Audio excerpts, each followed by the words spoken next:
योग किसी धर्म विशेष का नहीं है। योग धर्म नहीं, एक विज्ञान है। सेहत का विज्ञान, यौवन का विज्ञान, शरीर मन और आत्मा को एक करने का विज्ञान। यह नए मानव के सृजन की कला है जो मानव को मन, विचार व आत्मा से दिव्य बनाती है। आज हम आपको सुप्त कपोतासन या रिक्लाइनिंग पिजन पोज के बारे में बताने जा रहे हैं।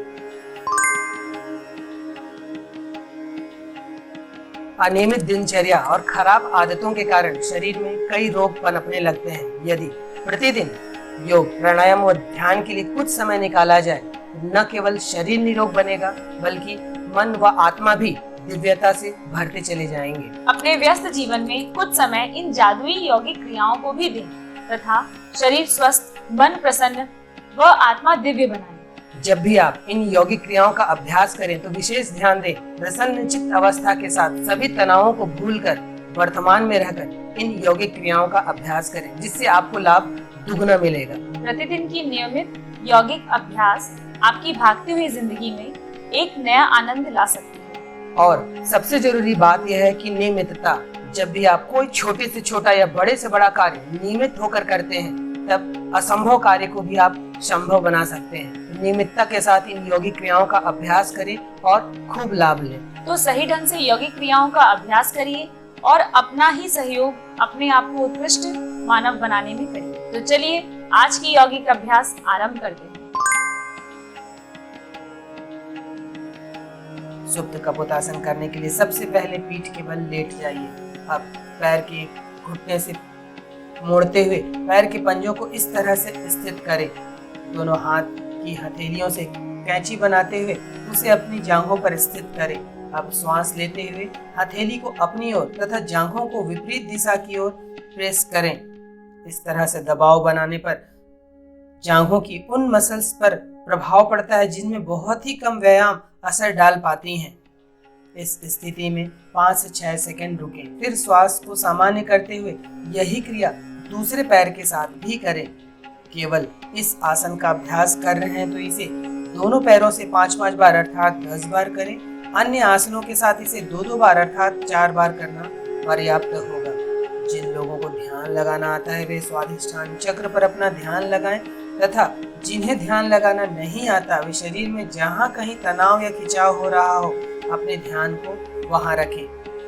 सुप्त कपोतासन कर लेने के बाद विश्राम अवश्य करें। कुल किए गए समय का 20% समय आप विश्राम को दें। विश्राम के लिए शवासन की स्थिति सबसे अच्छी मानी जाएगी, जहां पर इस आसन को करने के बाद जिन जिन मांसपेशियों में खिंचाव आया होगा उसे पूर्ण विश्राम मिलेगा। सुप्त कपोतासन बढ़ती उम्र के साथ जकड़ी हुई नितंब व जांघों की मांसपेशियों को लचीला बनाता है, जिसके कारण हैमस्ट्रिंग मसल्स की क्षमता पुनः नई होने लगती है।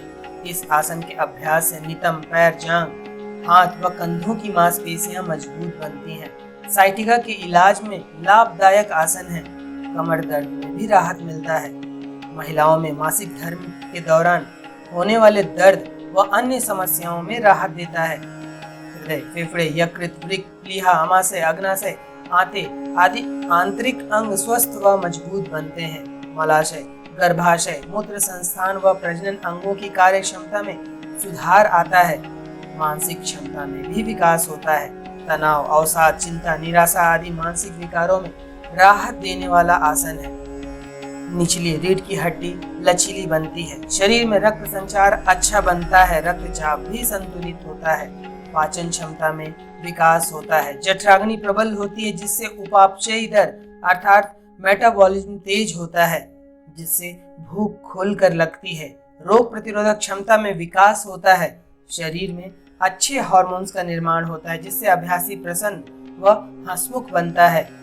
अभ्यासी नित्य युवा बना रहता है। थकान व पैरों की जकड़न दूर होती है। निरोगता आती है तथा चुस्ती फुर्ती में बढ़ोतरी होती है। शरीर सुडौल व आकर्षक बनता है।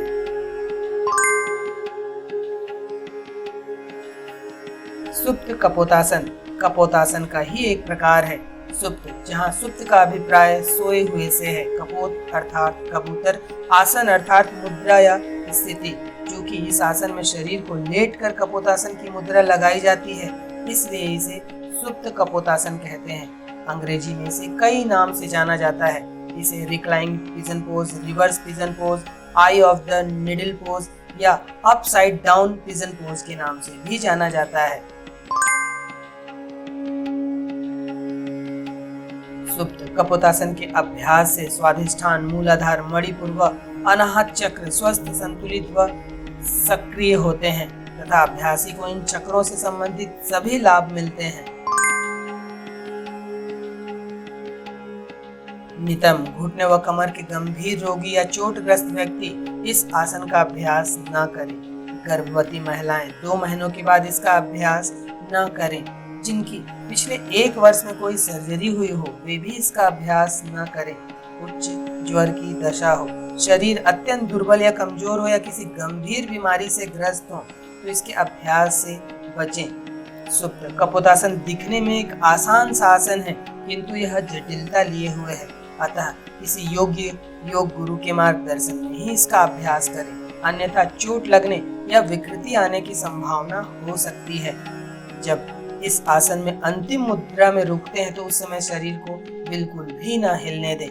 तो यह था सुप्त कपोतासन योग करने की विधि, इसके लाभ तथा इसको करने में बरती जाने वाली सावधानियां।